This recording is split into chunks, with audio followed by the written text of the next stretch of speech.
নমস্কার, আপনারা দেখছেন আধ্যাত্মিক ভারত পৃথিবীর শান্তির কথা বলে। আমরা সবাই জানি ঈশ্বর, আল্লাহ, ভগবান যাই বলি তারা কিন্তু খান না। কিন্তু তাদের সামনে আমরা খাবারটা ধরে থাকি, খাবারটা দিই, তাকে ছুঁইয়ে তাকে স্পর্শ করিয়ে সেই খাবারটা কিন্তু আমরাই খাই। এই যে ব্যাপারটা, এটাকে কেউ কেউ ভালো চোখে দেখে না।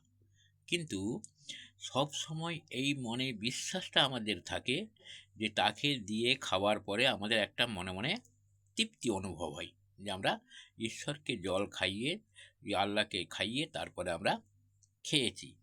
আমরা এই বিশ্বাসটা সবসময় আমাদের মনের মধ্যে যদি থাকে, যদি আমরা ভাবতে পারি যে পৃথিবীতে সমস্ত কিছু সৃষ্টির মূলে কিন্তু আল্লাহ কিংবা ঈশ্বর।